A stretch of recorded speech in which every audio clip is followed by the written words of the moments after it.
Assalamualaikum warahmatullahi wabarakatuh.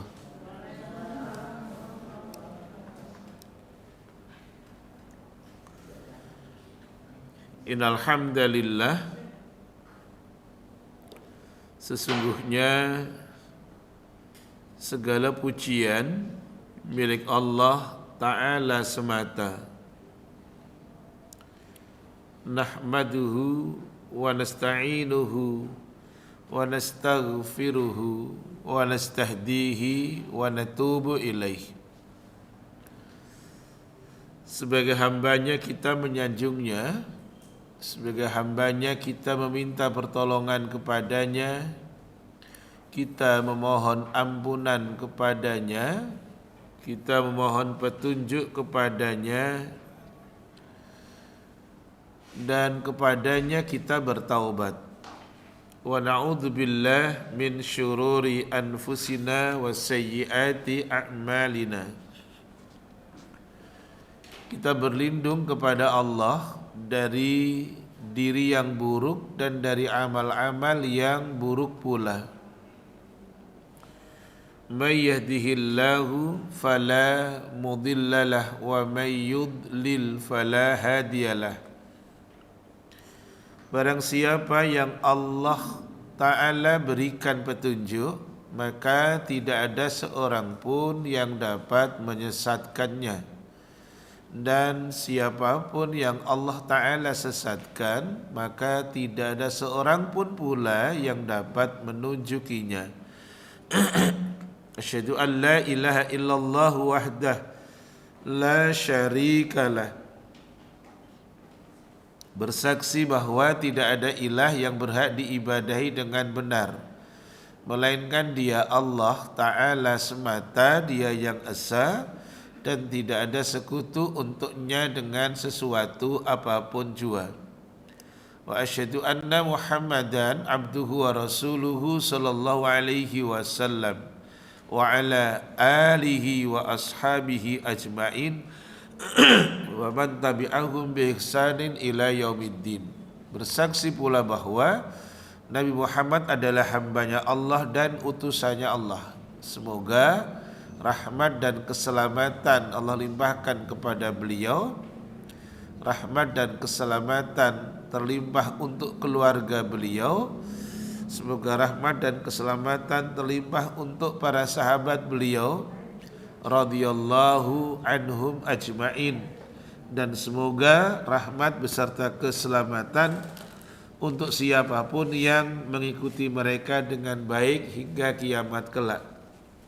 Ya ayyuhalladzina amanu ittaqullaha haqqa tuqatih wa la tamutunna illa wa antum muslimun.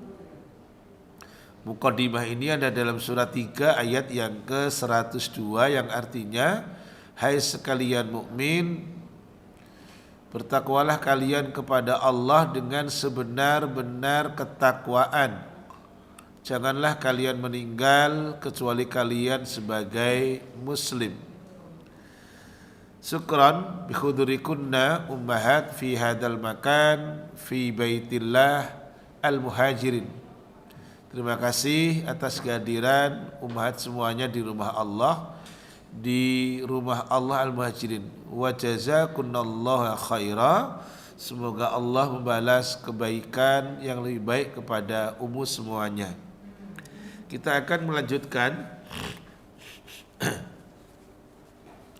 Kita masuk di hadis nomor 593, khamsumi'ah thalatha wa tis'un.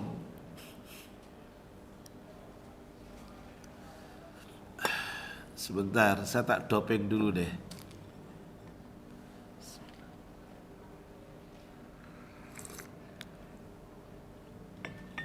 Ya. Hadis nomor 593, hadis dari Hasan bin Ali radhiyallahu anhuma. Betul ya? Qala, beliaunya mengatakan, hafidtu min Rasulillahi sallallahu alaihi wasallam, saya telah hafal dari Rasulullah sallallahu alaihi wasallam, saya telah hafal apa yang disabdakan oleh Rasulullah sallallahu alaihi wasallam, kata Hasan bin Ali radhiyallahu anhu, putranya Ali, putranya Fatimah. Kata Rasulullah SAW, da'ma yaribuka, kata ulang, da'ma yaribuka ila ma la yaribuka. Tinggalkanlah olehmu, kata Rasul, ma sesuatu yang yaribuka, dia sesuatu itu meragukan dirimu, ila ma kepada sesuatu yang la yaribuka, di mana sesuatu itu tidak mendatangkan keraguan untukmu. Rawahu Tirmidzi, hadis dikeluarkan oleh Al-Imam At-Tirmidzi. Wa qala, dan Al-Imam At-Tirmidzi mengatakan, haditsun hada haditsun hasanun sahihun, ini adalah hadis yang baik dan benar. Hadis ini pula ummahat ada di dalam kitab kecil, kitab karya dari Al-Imam An-Nawawi rahimahullahu ta'ala, di nomor urut hadis yang ke-11. Taib. Dia Hasan itu merupakan dzurriyyah, cucu keturunan dari Rasulullah sallallahu alaihi wasallam.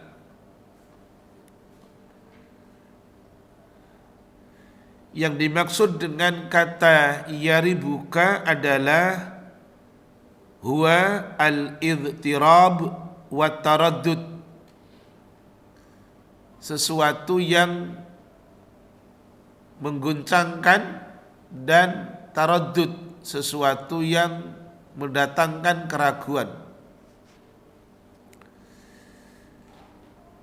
Fawaid dari hadis ini, hadis nomor 593, fawaidnya yang bisa kita ambil adalah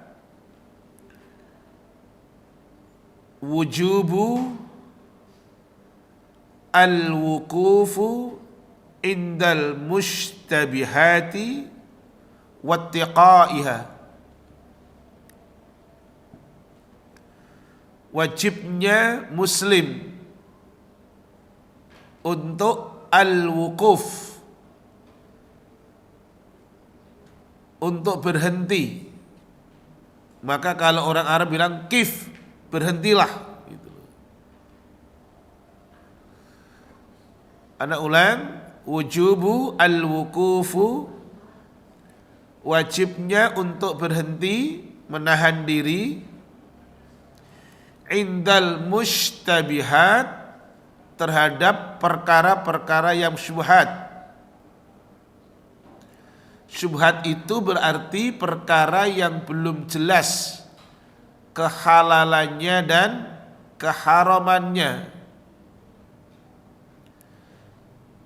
Fawaidnya di sini adalah wattiqaiha, tinggalkan, jauhi dari perkara syubhat tersebut.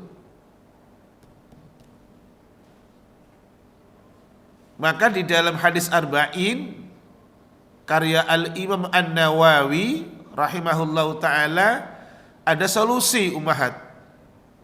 Ana ulang, ini untuk perkara yang belum jelas kehalalan dan keharamannya.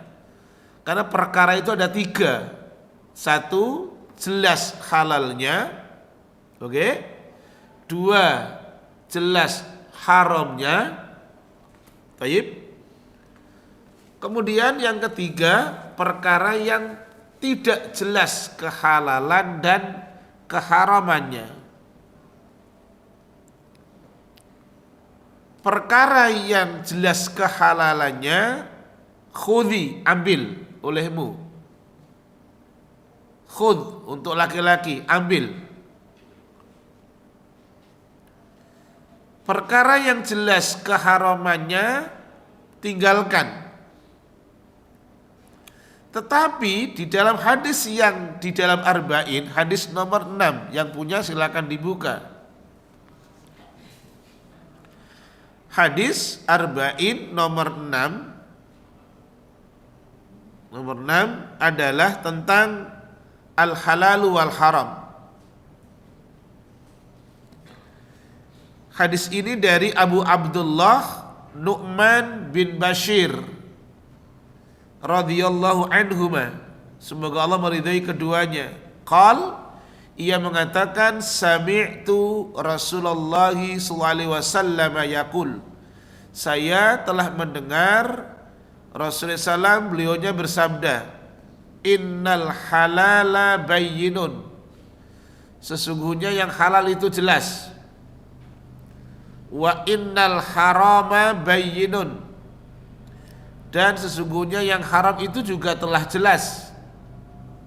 Yang ketiga ini, wa bainahuma umurun mustabihat, dan di antara keduanya ada perkara-perkara, banyak nih, yang perkara-perkara itu syubhat. La ya'lamuhunna, tidak mengetahui perkara-perkara syubhat tersebut. Hunna kembali kepada umurun mustabihat. Anak ulang, la ya'lamuhunna, tidak mengetahui banyaknya perkara yang syubhat. Katsirun minan nas, kata Rasul, kebanyakan dari manusia, tidak ada yang tahu. Baik. Masih lanjut, famanittaqa, siapa yang memelihara diri bertakwa, asyubhat, dari perkara yang syubhat, faqad istabro'a lidinihi wa irdi, orang menjaga dirinya dari perkara yang syubhat, berarti orang tersebut telah menjaga kehormatan dan agamanya. Orang tersebut telah menjaga agama dan kehormatannya.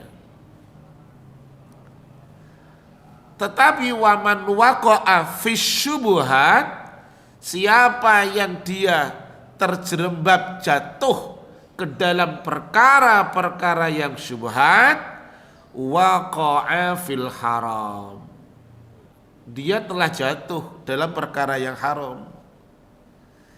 Gitu. Jadi sekarang penting, ada perkara yang jelas halalnya, ada perkara yang haram, ada perkara yang tidak jelas halal dan haramnya. Taib. Tadi dikatakan di sini dalam syarahnya tadi, Syekh mengatakan wujubu al-wuqufu indal mustabihati wa tiqaiha, wajib untuk menahan diri, berhenti, artinya tidak ngambil, tidak jalan, indal mustabihat, pada perkara-perkara yang syubhat, apalagi haram loh ya, dan menjauhinya dan memelihara diri gitu. Fa innal halala al mahdha, sesungguhnya perkara halal yang murni, perkara yang halal, la yaksulu, tidak akan terjadi perkara halal itu, li mu'minin, pada diri orang mukmin, fi qalbihi, di dalam hatinya mukmin, minhu, dari perkara yang halal itu, raibun, keraguan. Kalau perkara jelas-jelas halalnya, hatinya mukmin tidak akan ragu. Kalau perkara yang jelas-jelas halalnya, mukmin tidak akan ragu. Mukmin akan mengambilnya. Tapi ingat yang dua, kalau haram akan ditinggalkan, yang syubhat juga sama, mukmin akan meninggalkan kecuali muncul dalilnya bahwa itu boleh. Berarti sudah gak syubhat namanya dong. Kalau masih syubhat, mukmin tadi dikatakan sama Rasul, famanittaqa asy-syubuhat faqad istabra'a li dinihi wa irdihi. Siapapun yang memelihara diri dari perkara yang syubhat, berarti dia telah memelihara agama dan kehormatannya. Contoh yang paling gampang, ini contoh yang paling simpel, yang belum sampai sekarang masih diperdebatkan, yaitu rokok. Si A mengatakan boleh, karena memang si A suka dengan rokok, ad-dukhan, asap. Si B enggak, karena dia tahu rokok itu termasuk hal yang bisa merusak tubuh, merusak diri. Antara si A dengan si B, ulama satu dengan ulama yang lain, sampai detik ini masih memperbincangkan soal itu. Karena tidak jelas kehalalan dan keharamannya, sangat bijak rasanya mengikuti dalil dalam hadis arba'in nomornya 6. Tinggalkan saja. Taib. Kemudian bal taskulu ilaihi an-nafsu wa tatma'innu. Bahkan mukmin itu taskunu ilaihi. Mukmin itu dengan perkara yang halal itu tenang.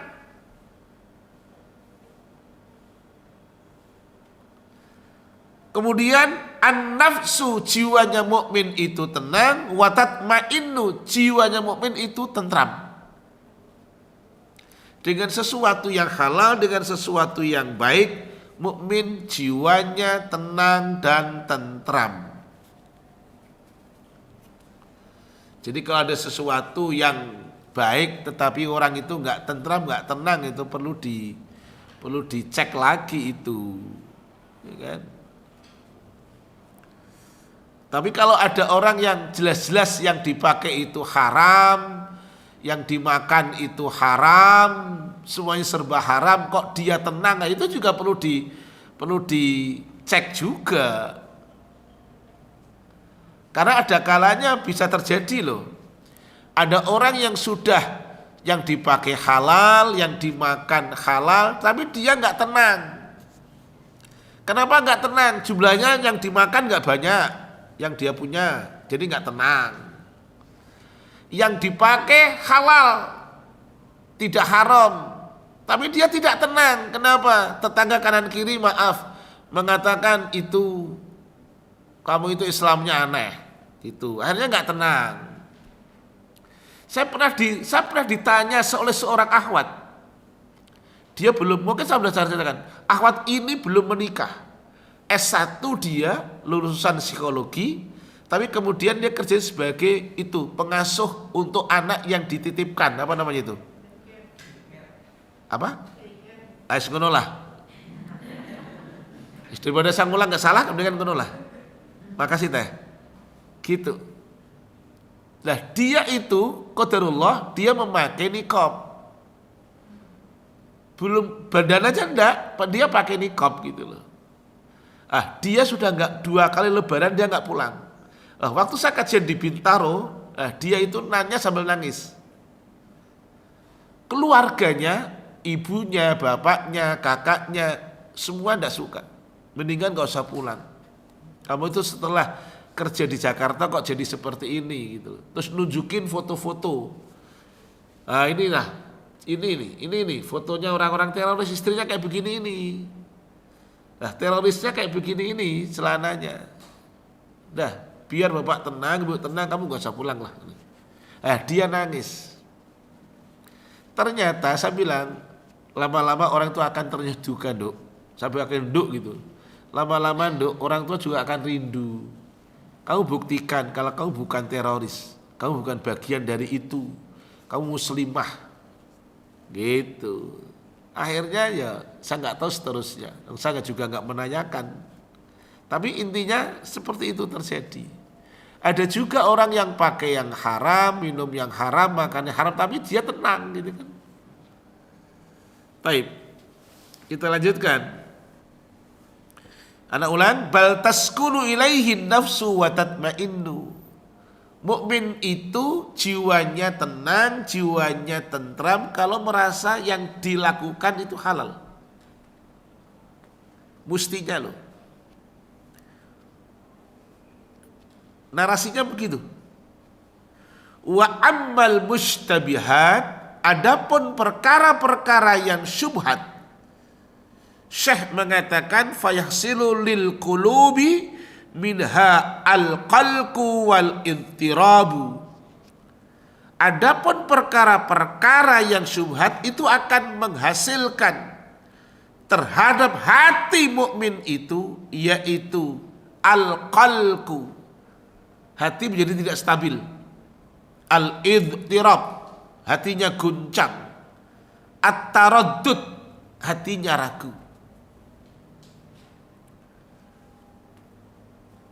al-mujibu lisyakki, pasti akan mendatangkan keraguan, tidak mungkin tidak. Nanti ada contoh itu di hadis selanjutnya dari Ummul Mukminin, nanti ada hadis selanjutnya. Saya akan tunjukkan ini karena penting. Tadi hadis arba'in nomor 6 itu tentang perkara ada 3 toh.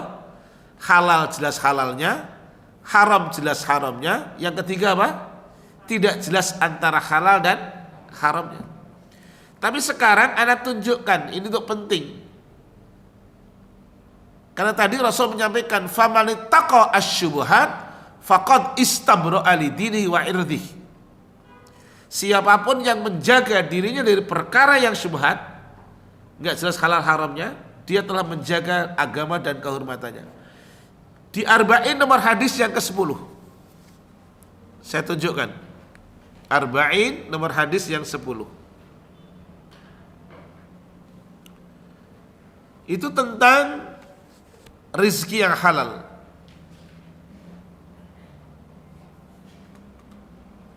Hadisnya dari Abu Hurairah radhiyallahu an, betul ya?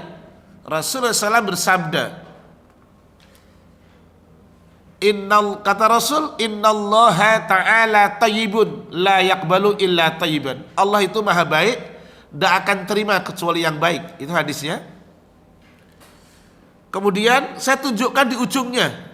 Ayatnya nggak saya baca. Saya tunjukkan ujungnya. Thumma dzakara ar-rajula. Kemudian Nabi menyebutkan ada seorang laki-laki. Kata Rasul, yutilu as-safara. Dia panjang safarnya. Kalau panjang safarnya, lama safarnya, asy'atha aghbara, pasti akan berdampak, rambutnya kusut, pakaian penuh dengan debu. Tidak mungkin tidak. Itu konsekuensi. Kalau safarnya lama, panjang, beda dengan orang sekarang enak naik pesawat, enak mobil. Dulu jalan kaki, pasti akan berpengaruh, bajunya kusut, pakaian penuh dengan debu, rambutnya kusut. Oke? Tapi yamuddu, laki-laki ini baik ternyata, yamuddu yadaihi. Dia menengadahkan kedua tangannya ilas samai, ke langit, berarti berdoa sambil mengucapkan ya Rob, ya Rob. Wahai Tuhan, wahai Tuhan. Ini kan doa. Bagus sekali nih. Tapi kata Rasul belum selesai nih hadisnya. Wa mata'amuhu haramun, yang dimakan haram. Padahal ingat, yutilus safar, dia safarnya panjang. Masih ingat? 3 doa yang tidak tertolak oleh Allah, kata Rasul. Oke, makasih sekeren. 3 doa la turaddu da'watuhunna, tidak tertolak doa-doa mereka. Ada 3 kelompok. 1, doanya orang yang dizalimi, da'watul mazlum. Nomor 2, ada da'watul musafir. Itu. Yang ketiga, doanya orang tua kepada anaknya. da'watul walid ala waladihi. Itu dia tadi itu safar dan tidak meninggalkan doa loh. Dia berdoa dan doa itu ibadah. Tetapi kata Rasul, wa mata'amuhu haramun, yang dimakan dia haram makanannya, wa mashrabuhu haramun, minuman yang dia minum haram, wa malbasuhu haramun, yang dipakai juga haram karena enggak ketentuan syar'i, wa hudiya bil haram, dan dia dipenuhi dengan yang haram, fa anna yustajabulah, bagaimana mungkin dia dikabulkan doanya. Ini. Jadi sekarang kita lihat. Tadi dikatakan kalau perkara yang syubhat, mukmin otomatis hatinya akan muncul al-qalqu, tidak stabil, al-idtirab, goncang, terus at-taraddud, ragu, asyak juga ragu, pasti tidak bisa tidak. Taib. Kita jadi ada satu kesimpulan khulasahnya, tinggalkan yang haram, tinggalkan pula yang syubhat, yang tidak jelas kehalalan dan keharamannya. Baik.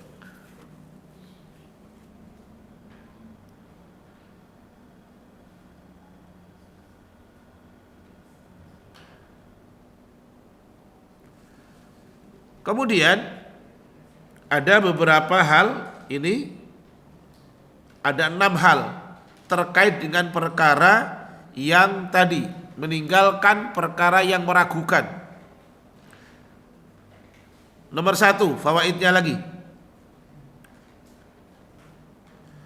Meninggalkan yang syubhat dan mengambil yang halal adalah lahir dari sikap wara'. Wara' itu pakai ain, wara' gitu. Dia memelihara diri dari perkara yang tadi halal dan perkara yang haram dan yang syubhat.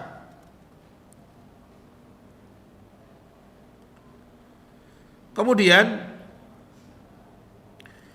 keluar dari ikhtilaf ulama, keluar dari ikhtilaf ulama lebih utama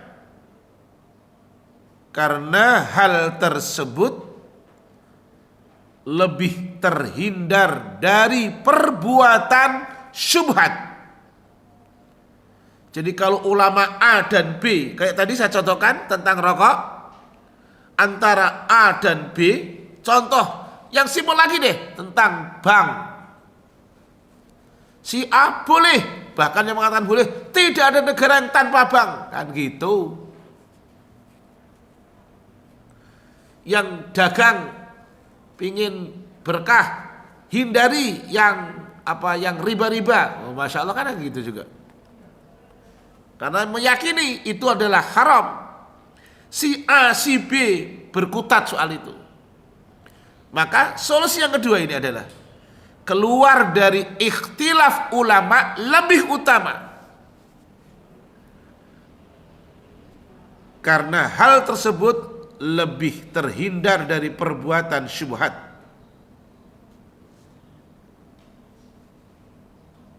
Kenapa? Jika di antara pendapat mereka para ulama tidak ada yang dapat dikuatkan, udah tinggalkan aja. Yang mana? Yang syubhat. Udah. Apalagi tahu haram dan tahu dalilnya, lebih kuat lagi meninggalkannya. Enggak jelas saja ditinggalkan. Nanti masuk hadis kedua deh. Kemudian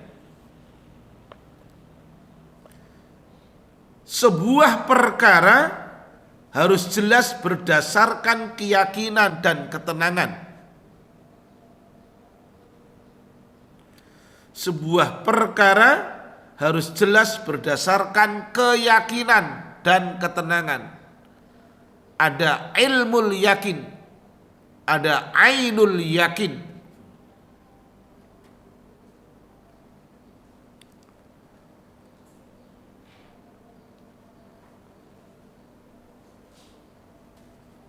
Kemudian berhati-hati dari sikap meremehkan.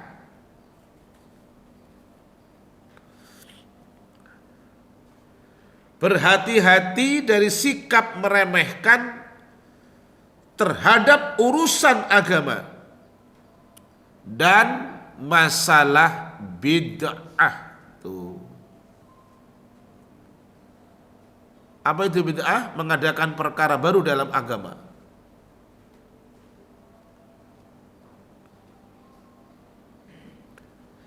Terakhir, 5.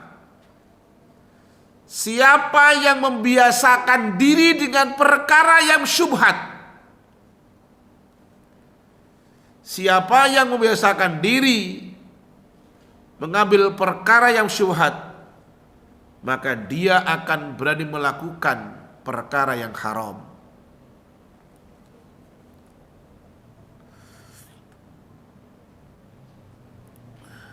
Lanjut hadisnya nomor 594. Khamsumi'ah arba'a wa tis'un.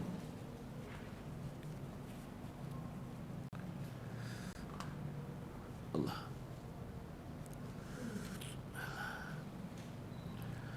Dari Aisyah Ummul Mukminin Ummu Abdillah radhiyallahu anha, qalat, beliau mengatakan,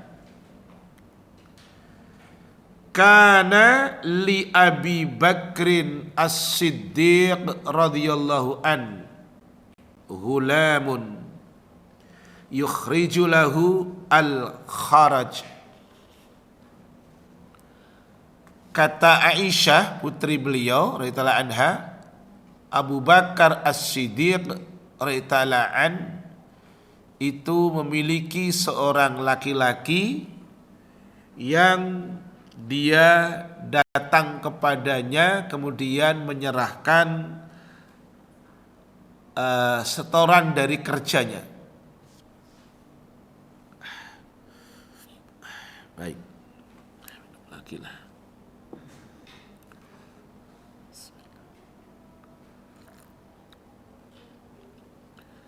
Kemudian cerita dari Aisyah, wa kana Abu Bakrin ya'kulu min kharajih. Abu Bakar As-Siddiq radhiyallahu an ternyata yakul, dia makan dari hasil setoran anak muda tadi.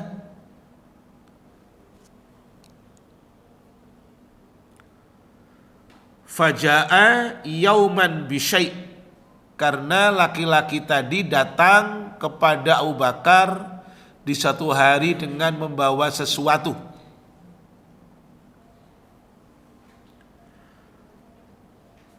Fa'akala minhu Abu Bakrin, Abu Bakar memakan dari hasil setoran itu.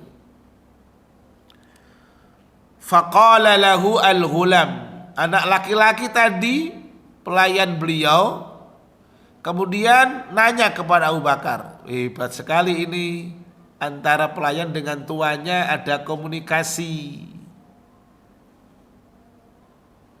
Kayak Rasul dengan pelayannya Anas bin Malik itu kan ada komunikasi. Faqala lahu al-ghulam, laki-laki tadi itu sebagai pelayannya ngomong kepada Abu Bakar As-Siddiq, tadri ma hadza, pakai tanda tanya. Abu Bakar, engkau tahu tentang yang engkau makan ini? Tadri ma hadza, apakah tuan tahu apa ini? Maksudnya yang sudah dimakan gitu. Faqala Abu Bakrin, maka Abu Bakar As-Siddiq radhiyallahu anhu menimpali, menjawab, wa ma huwa, apa itu? Maksudnya nanya, makanan apa ini? Dia nanya Abu Bakar, oh sudah dimakan, oh. Dibawain sama anak muda pelayannya, kemudian dimakan, ya lah.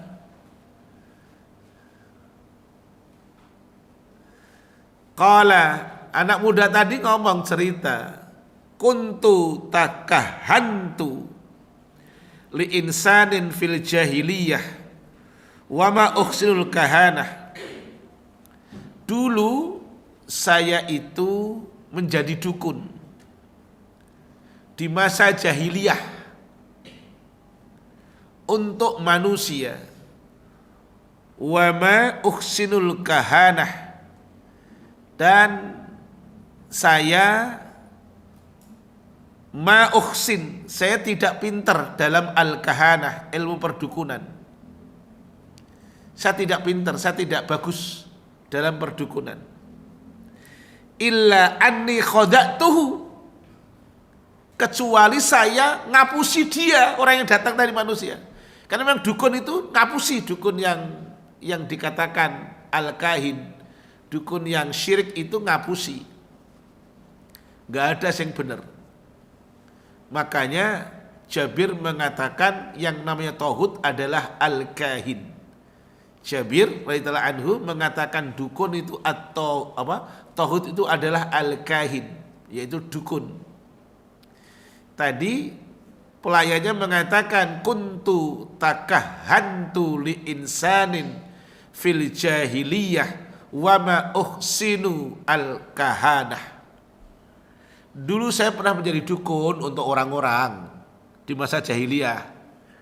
Ma uhsinul kahanah, sama uhsin, saya itu tidak pintar, nggak cakap, nggak hebat dalam perdukunan. Illa anni khada'tuhu, kecuali saya ngapusi dia, bohongin dia. Falakiyani, maka dia menemuiku.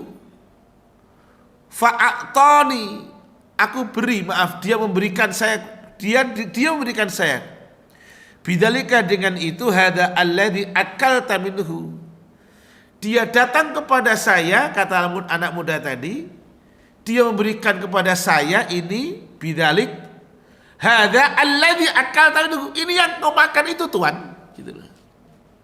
Yang engkau makan itu pemberian dari mereka, yang aku kerjakan ini loh, dukun ini. Saya tanya, pertanyaannya, apakah Abu Bakar sudah tahu sebelumnya? Tidak tahu.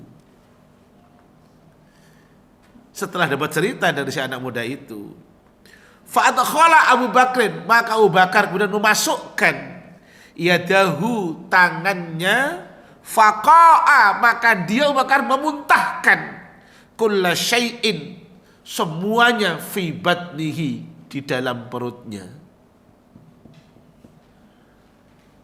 Jadi dibawain yang banyak, kok tumben toh Pak, banyak banget hitungannya, olah tompo wae lah. Yus gak usah ditanyakan dari mana Pak, banyak banget Pak, yus pakai tompo aja lah.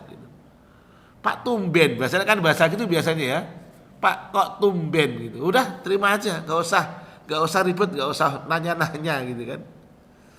Ini Abu Bakar dalam sikap waroknya seperti itu.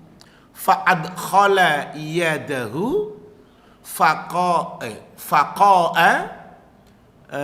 dia memuntahkan kulla syai'in, semuanya, fi batnihi, di dalam perutnya. Jadi dia enggak nyaman. La yaskun, dia tidak tenang. Qalbuhu, hatinya tidak tenang. La yatma'innu, hatinya tidak tentram.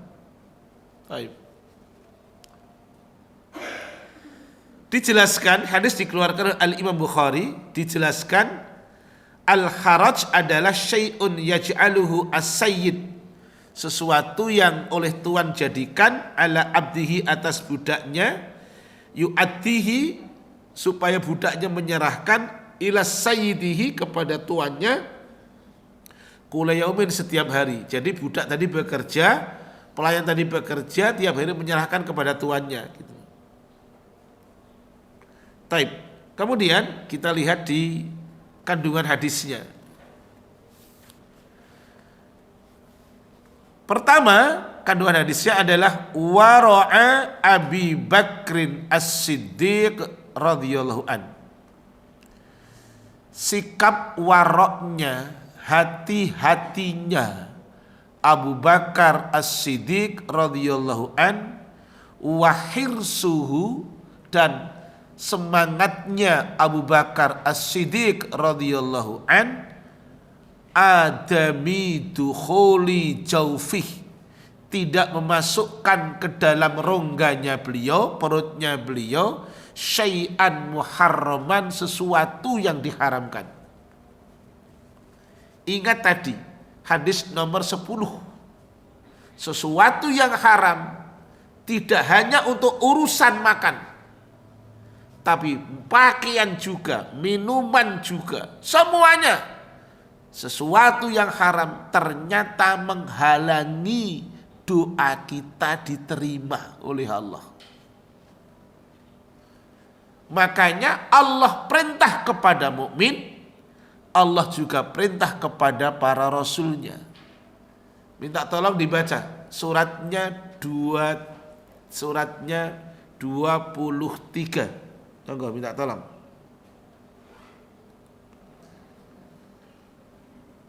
Ayatnya 51 kalau nggak salah, ya.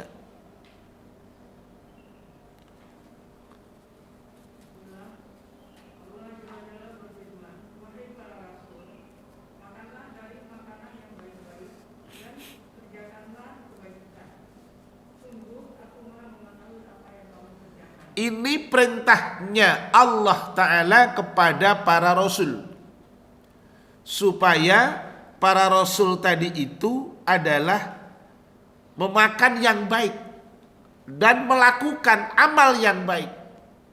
Karena harus match, harus sinergi, sinkron. Jangan sampai gini, makannya baik, amalnya tidak baik, nggak akan diterima juga. Mesti yang dimakan baik, amalnya baik, gitu. Taib. Sekarang mukmin secara menyeluruh, kalau tadi para rasul. Sekarang mukmin, suratnya Al-Baqarah ayatnya 172. Monggo.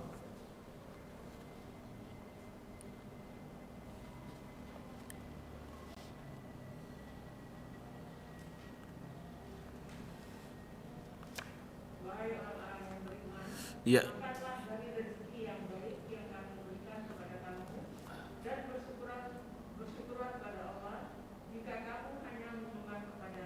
Ini dalilnya. Berarti sama. Allah memerintahkan kepada mukmin sebagaimana Allah Ta'ala memerintahkan kepada para rasulnya alaihi wassalatu wassalam. Al-Baqarah 172 dan surat 23 ayatnya 51. Ini pentingnya jadi tidak asal ngambil, tidak asal makan, tidak asal makai, tetapi makan, minum, memakai apapun dengan kata kunci Allah cinta, Allah ridho. Masih ingat jenengan yang disampaikan Syekhul Islam Ibnu Taimiyah ketika memberikan takrif tentang ibadah. Kata Ibnu Taimiyah, ibadah takrifnya beliau mengatakan demikian. Ismun jami'un, nama untuk semua, likul lima yuhibbuhullah wa yardhah, untuk semua apa saja yang Allah cintai dan ridhoi. Jadi batasannya itu Allah cinta, Allah ridho, udah gitu. Kalau Allah cinta, Allah ridho, ya jatuh menjadi ibadah. Berarti makan yang halal ibadah, minum yang halal ibadah, gitu. Berpakaian yang halal ibadah, gitu, yang mendatangkan ketenangan dan ketentraman. Terus fawaid yang kedua, tadi ada kata dukun, bayanun haramatul kahanah. Hadis tadi menjelaskan tentang haramnya perdukunan. Wa kadzalika hulwanul kahin, termasuk adalah hulwanul kahin, hasilnya orang yang jadi dukun. Gitu. Hasilnya orang yang jadi dukun.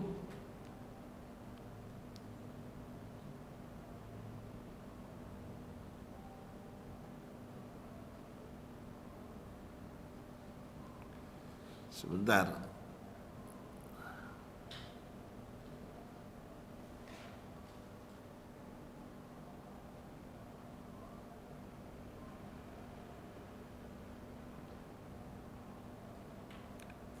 Ya. Kenapa demikian? Dijelaskan faqad thabata anna Rasulullah SAW naha an khulwanil kahin. Telah tetap dalam sabda Rasulullah SAW tentang Rasul melarang memakan hasil dari orang yang jadi dukun.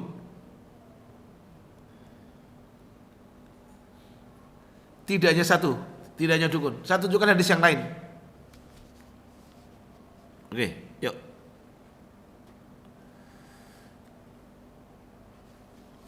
Oke.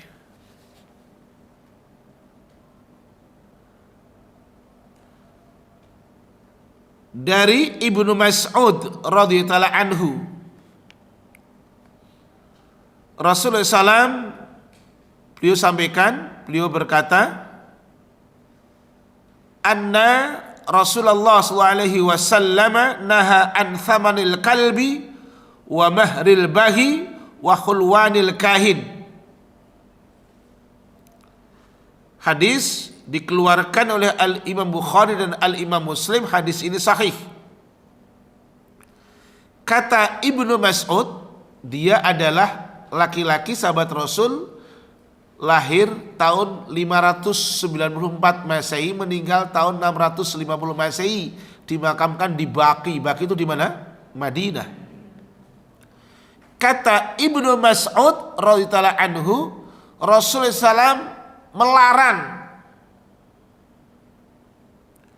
hasil penjualan anjing an thamanil kalbi. Rasulullah SAW melarang memakan dari hasil penjualan anjing. Wa mahril bahi, penghasilan, apa bahasanya ya, yang paling pas ya,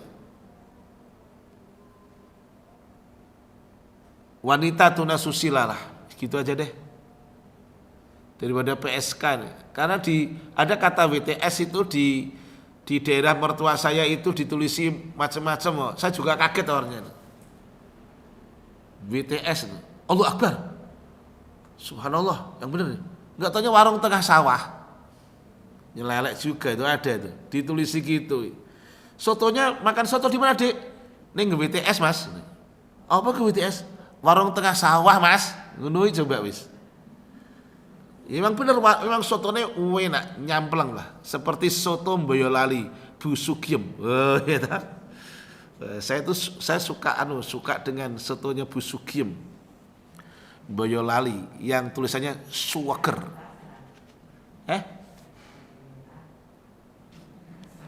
Oh di sini ada atau di sini? Oh yo ada juga ya. Yo, satu, thamanul kalbi, hasil penjualan anjing. Dua, mahrul baghi, hasilnya pelacur, wanita tunasusila. Yang ketiga, hulwanul kahin, hasilnya perdukunan. Gitu.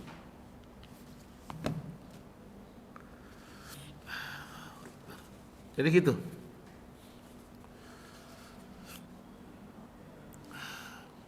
Kemudian yang ketiga fawaidnya, makanya saya juga jadi aneh ketika ada orang yang mengklaim ketika dakwah di tempat yang seperti itu, kemudian ada orang yang nanya kepada ustadznya, ya kan, murabinya, Gimana Pak Ustadz dengan pekerjaan saya, gitu kan?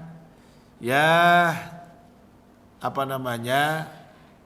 Cari yang baik, gitu. Tidak jelas mengatakan itu tidak boleh, itu haram kan? Mestinya begitu. Tidak boleh abu-abu grey area, tidak boleh. Nanti kalau ada yang seperti itu cari yang halal, nanti ada apa namanya, ada yang sesuatu yang ya dianulah apa, jangan dibikin abu-abu gitu loh, karena sempat viral kan seperti itu gitu. Saya nggak elok mengatakan namanya toh.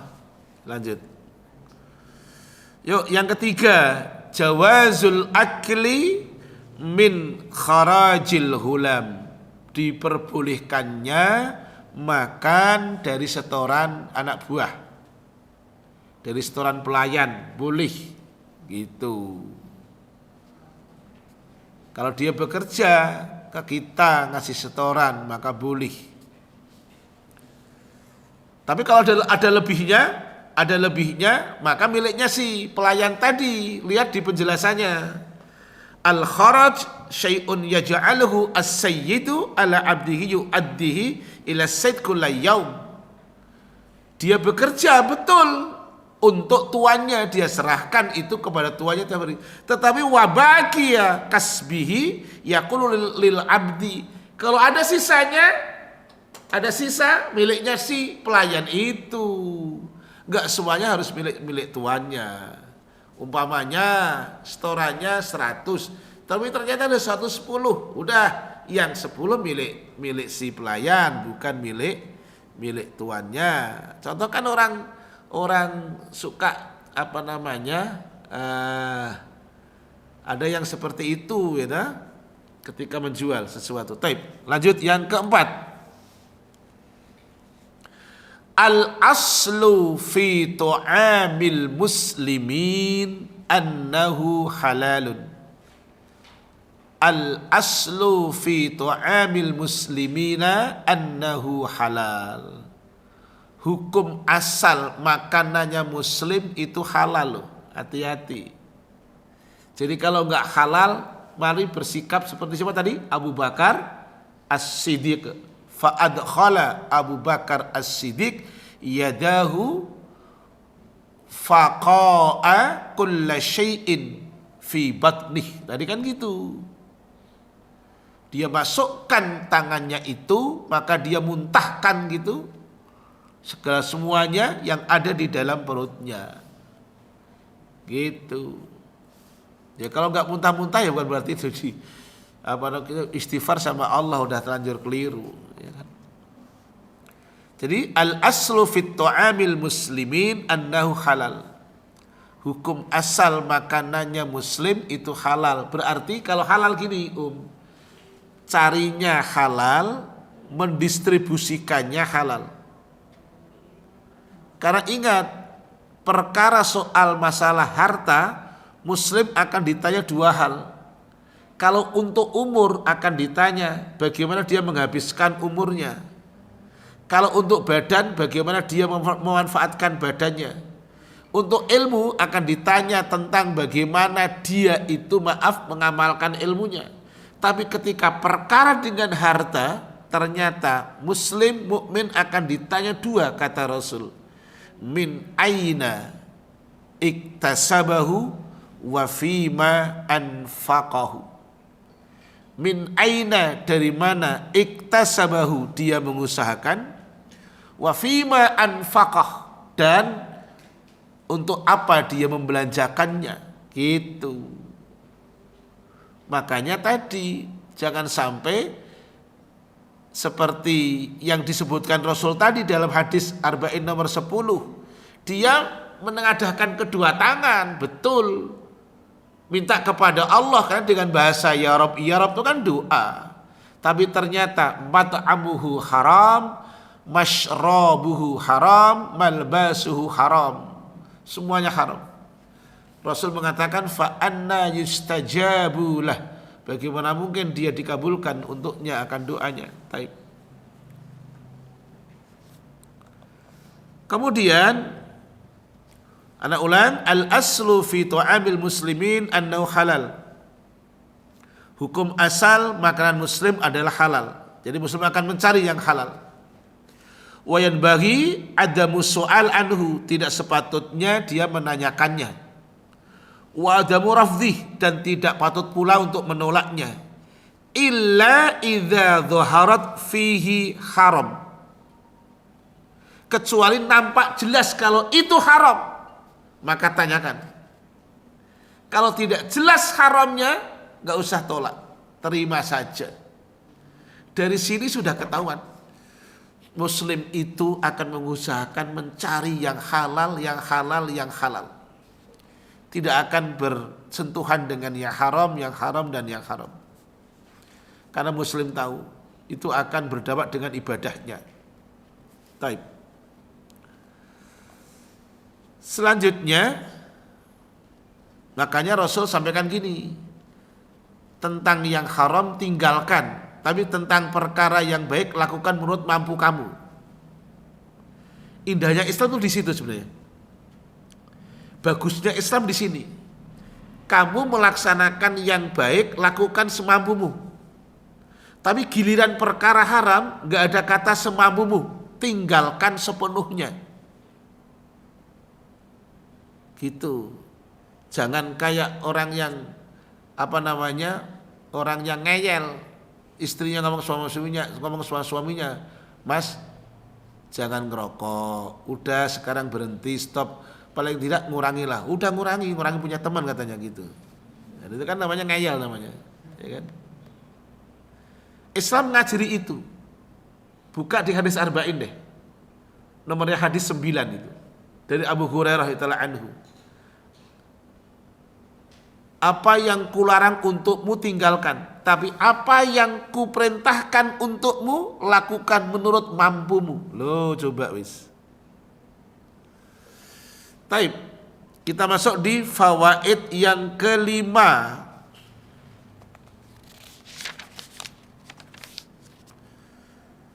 Adalah la yajuzu al-aklu, tidak boleh makan, min to'amin, dari makanan, man alima, untuk siapa yang dia tahu, anna malahu, bahwa hartanya si man tadi haramun, haram. Tidak boleh ketika dia tahu bahwa itu haram kemudian dimakan, tidak boleh. Gitu. Baik.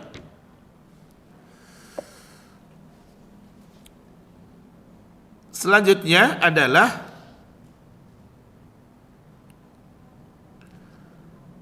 lima sembilan lima khamsumi'ah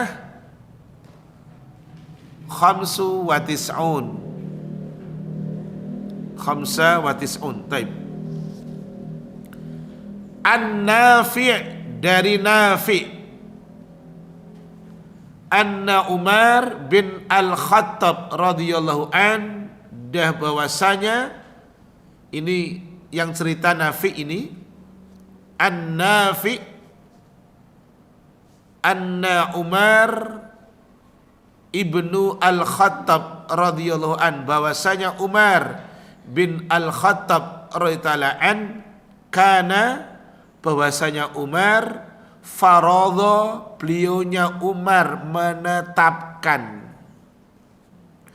lil muhajirin, bagi orang-orang muhajirin, al awwalin, yang pertama adalah arba'ata alafin, yaitu 4.000, tidak disebutkan dinar atau dirham.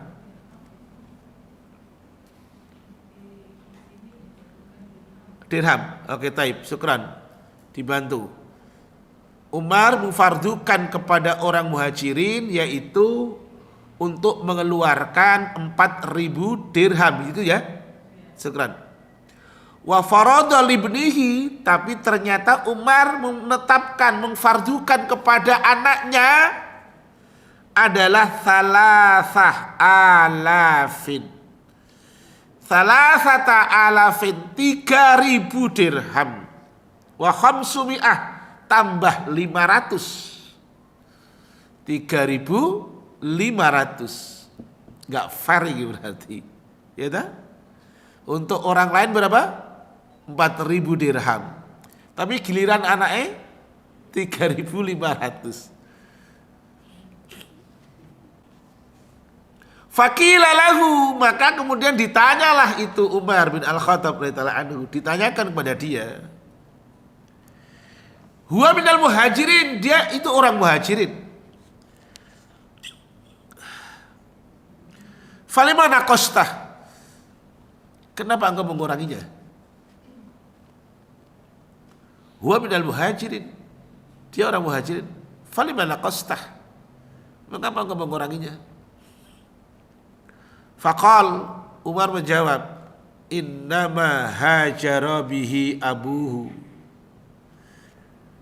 Dia itu hijrah di bawah bapaknya. Dia itu hijrah di bawah siapa? Oleh bapaknya. Yaqulu, Umar kemudian mengatakan, laisa huwa kaman hajara binafsih. Bahwa dia tidak sama dengan orang yang berhijrah sendiri. Taib. Al-muhajirun al-awwalun, muhajir awal itu adalah hum alladzina shallu qiblatain. Mereka orang-orang yang salatnya menghadap dua kiblat awalnya. Au syahidu Badar, atau mereka pernah ikut perang Badar. Taib. Fawaid dari hadis nomor 595. Kalau tadi Abu Bakar radhiyallahu orangnya wara', hati-hati, sekarang sama. Wara'a Umar bin Al-Khattab radhiyallahu an. Umar juga salah seorang yang memiliki sifat hati-hati. Fadlul muhajirin, fawaid yang kedua, keutamaan orang muhajirin. Al-awwalin, yang pertama adalah alladzina kharaju bi anfusihim. Mereka orang-orang yang keluar dengan kesadaran dirinya sendiri. Firaran bidinihim. Mereka keluar itu menjaga agama, demi menjaga agamanya. Yuriduna wajhallah. Mereka itu keluar menjaga agamanya, mengharap akan ridhonya Allah. Itulah muhajirin. Silakan dibuka, monggo, minta tolong dibaca suratnya, surat 76 ayatnya 8 dan 9.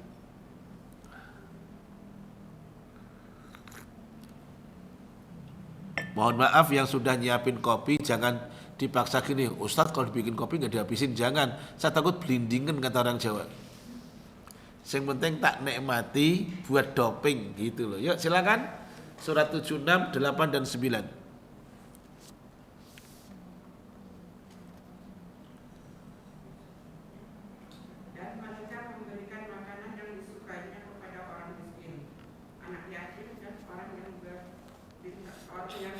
Iya. Ayat 9. Ambil berkata, sesungguhnya kami memberi makanan kepadamu hanya karena mengharapkan keridhaan Allah. Kami tidak mengharap balasan dan terima kasih dari kamu. Tolong umahat, dudukkan secara proporsional ya. Ayat ini tidak ngajari orang kok terima kasih, enggak loh. Ayat ini untuk orang-orang yang berbagi, muhajirin. Untuk orang yang dibagi dan tidak pandai terima kasih, ada hadisnya sendiri, yaitu orang yang tidak pandai terima kasih kepada manusia, maka dia tidak pandai terima kasih kepada Tuhannya, kepada Allah. Itu hadisnya. Man lam yashkurin nas lam yashkurillah, itu hadisnya. Tapi ayat ini barusan adalah proporsinya untuk siapapun yang berbagi. Gitu. Allah. Ya. Kemudian adalah fawaid yang ketiga. Diajarkan tadi kita segala sesuatu mengharap akan ridhonya Allah Ta'ala. Dan mereka tadi muhajirin keluar itu adalah dalam rangka menjaga akan agamanya Allah. Dituntut loh, kita diajarkan gitu loh. Keluar dari rumah jangan sampai agama tercoreng oleh sikap kita. Gitu. Saya ulang kata-kata itu. Kita keluar dari rumah jangan sampai agama tercoreng oleh sikap kita. Karena pasti orang akan mendiskreditkan. Tuh wong Islam, gitu. Tuh wong Islam. Jangan sampai agama tercoreng. Walaupun Allah tidak mengatakan tidak tercoreng. Kamu yang mencoreng, agamaku tidak akan tercoreng. Tapi ingat, dengan sikap kita, dengan tutur kata kita, dengan perilaku kita, dengan segala macam yang kita lakukan, pokoknya halal haram diambil semuanya, tidak hati-hati, Islam tercoreng karena sikap kita. Pasti tidak bisa tidak. Makanya Islam ngajari, Rasul ngajari kepada kita, sesuatu yang dosa itu orang malu. Sesuatu yang dosa itu pertama orang gelisah hatinya, yang kedua orang malu kalau sampai orang itu tahu. Itu Rasul yang bilang loh itu.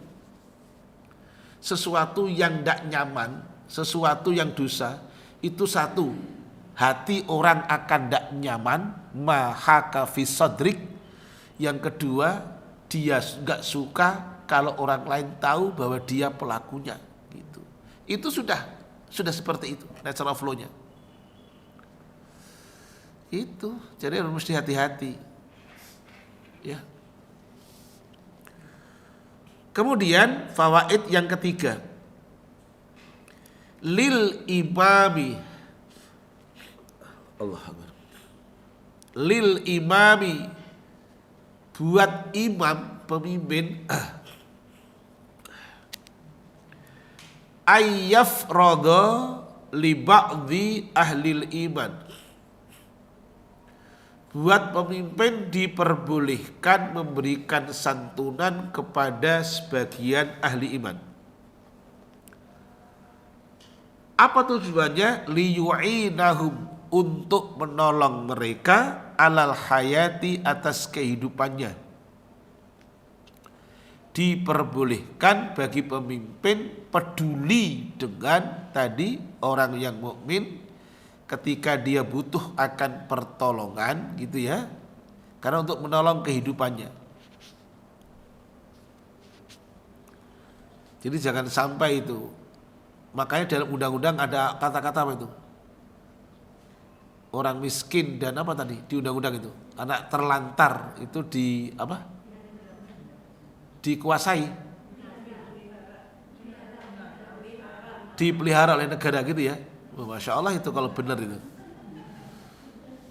Itu kalau benar itu mantap itu. Ya kan? Benar, insya Allah. Kalau benar gitu. Hanya doanya mudah-mudahan gitu loh.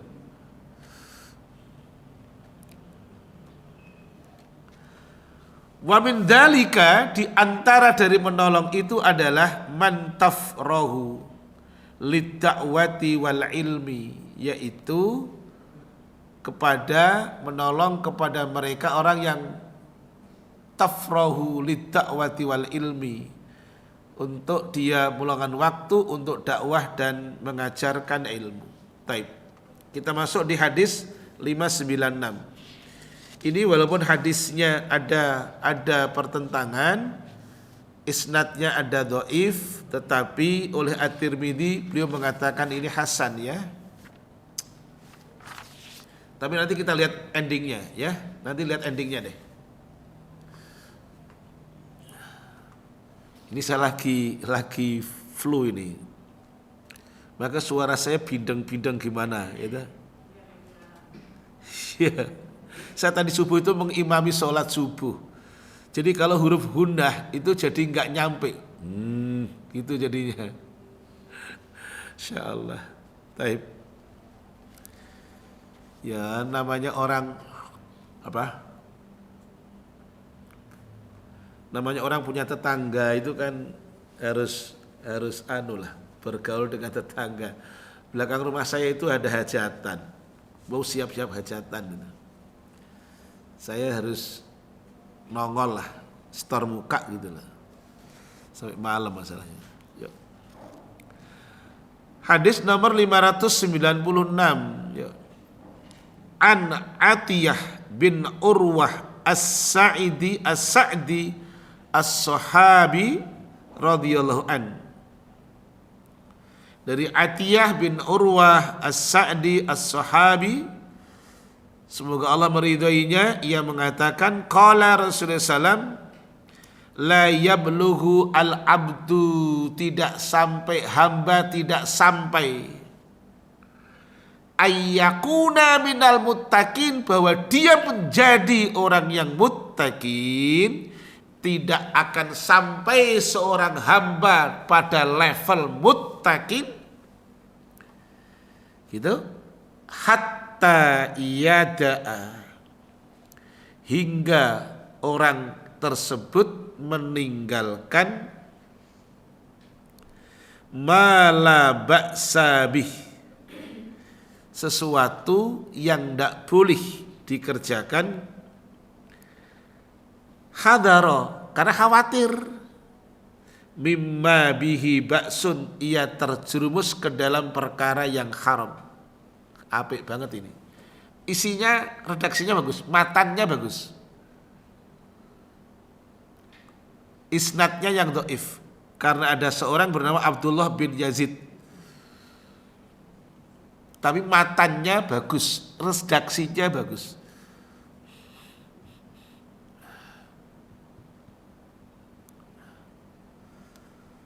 Baik, karena ulang, la yablughul abdu ayyakuna minal muttaqin, seorang hamba gak akan sampai menjadi level muttaqin hatta yada'a ma la ba'sa bihi, dia meninggalkan sesuatu yang tidak boleh dikerjakan karena hadaran, khawatir, mimma bihi ba'sun, dia terjerumus ke dalam perkara yang haram.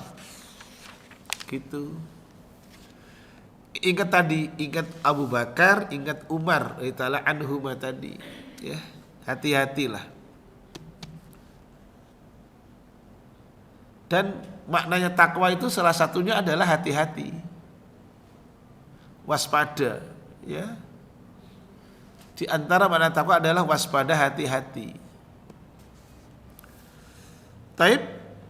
Hadis nomor 596 adalah fawaidnya, yang pertama ada dua ini, tanawulul halali, menggapai, memperoleh sesuatu yang halal, adalah min sifatil muttaqin, itu adalah sifatnya orang takwa.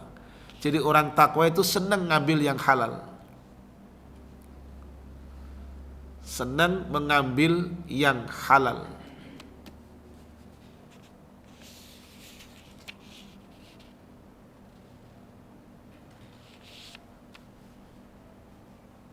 Untuk dirinya, untuk keluarganya, untuk semuanya lah. Kemudian nomor 2, at-taqwa hijabun. Takwa itu merupakan hijab, pemisah, jarak, bainal abdi wasyubuhat, antara hamba dan perkara yang syubhat. Hijabnya, pemisahnya apa? Takwa. Hati-hati. Taib. Cukup sampai di sini ya. Saya ke apa namanya? Yang mau tanya silakan ya. Besok dilanjutkan ini. Bab istihbabul uzlah. Ini bagus sekali ini. Penting ini. Ini kayaknya nih. Kalau bahasanya orang-orang tuh yang mengatakan tasawuf atau apa gitu ya. Padahal ini ajaran Islam ini. Istihbabul uzlati inda fasadin nas waz zaman. Rusaknya manusia dan zaman ada kalanya dianjurkan orang untuk uzlah, mengasingkan diri. Baik, ada pertanyaan? Falitafadhali. Silakan, monggo. Waalaikumsalam warahmatullahi wabarakatuh. Saya masih belum jelas dengan hadis yang terakhir ini. Seorang hamba tidak akan mencapai derajat orang yang takwa sehingga dia tinggalkan sesuatu yang tidak ada larangannya. Maksudnya tidak ada larangan tapi dia tinggalkan juga. Iya, sesuatu yang dia tidak boleh dikerjakan, sesuatu hatta yada amala ba'sa bihi hadaran mimma ba'sun. Saya ulang ya. Dia meninggalkan sesuatu yang tidak boleh dikerjakan, itu hadaran karena khawatir, mimma bihi ba'sun, dia takut terjerumus yang tidak boleh dikerjakan. Termasuk diantaranya dia khawatir, jadi dia tinggalkan sesuatu yang tidak boleh dikerjakan apa saja. Gitu. Karena khawatir dia akan terjerumus di situ, makanya dia tidak lakukan. Dan takwa itu ada 3 kata Ibnu Mas'ud. Jangan ingat-ingat, dicatat. Takwa itu ada 3 kata Ibnu Mas'ud. 1, mentaati tanpa mendurhakai. 2, mengingat tanpa melupakan. 3, mensyukuri tanpa mengkufuri. Itu takwa. Jadi takwa yang disampaikan oleh Ibnu Mas'ud ini takwa yang menyeluruh rasanya. Jadi mentaati tanpa mendurhakai, mengingat tanpa melupakan, yang ketiga mensyukuri tanpa mengkufuri. Udah, sebenarnya kalau mengikuti regulasinya Allah dan Rasulnya, hidup itu enak, bagus. Ya. Ada lagi? Silakan, monggo Umi Husnul. Waalaikumsalam warahmatullahi wabarakatuh.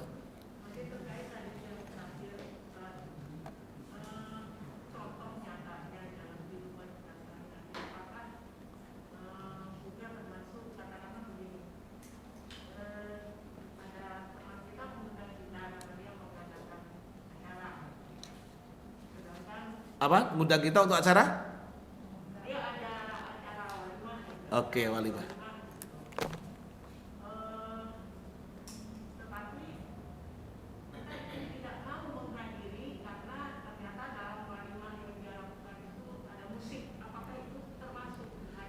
Di antaranya. Tapi saya menyiasati, ngajak teman-teman, menyiasati, termasuk ngajak ummahat, menyiasati kapan datangnya, saya tetap datang. Di belakang rumah saya ini yang ada hajatan, ini saya sudah bisa pastikan. Karena saya mendengar langsung dari pemilik rumah. Ini tempatnya untuk buffet, ini tempatnya untuk pelaminan, dan ini ruangan khusus untuk nanti musik. Saya tetangga, diundang, pasti tidak mungkin tidak. Bahkan saya dapat seragam, berarti harus jadi among tamu. Kapan saya akan jadi among tamu? Saya akan jadi among tamu qadarullah besok acaranya hari Ahad. Saya Ahad subuh itu masih ngisi kajian. Kemudian yang kajian duha besok, yang mestinya adalah di Jati Asih, saya minta tolong digeser. Saya ngomong Pak Tribudi orang Jati Asih, Pak, minta tolong pangapunten dengan sangat. Saya minta tolong kebijaksanaannya. Ahad duha saya digeser aja untuk yang akan datang. Gitu. Baik Ustadz, nanti dikabari gitu. Saya Ahad duha udah nyampe rumah. Udah gitu kan seperti ini. Jadi paling tidak saya nyampe rumah itu jam 7. Jam 8 bisa datang, jam 9, jam 10 saya berangkat pergi. Jadi musik bunyi, saya udah gak ada. Karena musik ada bunyi itu biasanya jam 10-an, jam berapa, pokoknya besan datang, saya ngasih ucapan, monggo, udah selesai saya pamitan. Qadarullah, saya sorenya habis asar dan maghrib saya ada kajian di daerah Bekasi. Terakhir saya di As-Salam besok malam Senin. Jadi saya menyiasati ke keluarga, ke teman-teman, menyiasati datangnya acara pesta pernikahan yang ada musik, datang sebelum acara ada musik ataupun sesudah. Teman-teman saya ya maaf, jamaah yang kajian rata-rata begitu. Mereka tetap datang, tapi datangnya setelah acara selesai dan gak ada musik. Baru datang. Ustadz, gak ada makan. Gak apa-apa, yang penting ada minum. Ustadz, nasinya habis. Gak apa-apa. Yang penting situ maaf, datang bisa ngucapin selamat ataupun ngasih amplop. Udah gak apa-apa. Jadi itulah caranya yang saya pakai dengan teman-teman di Kerawang seperti itu di kajian sunnah. Gitu ya. Begitu Umi. Cih. Matur suwun, afwan, saya kok pilek bener ini. Cih. Jazakumullah atas kehadirannya. Kita tutup dengan doa kafaratul majlis. Subhanaka Allah bihamdik asyhadu an la ilaha illa anta astaghfiruka wa atubu ilaik. Assalamualaikum warahmatullahi wabarakatuh.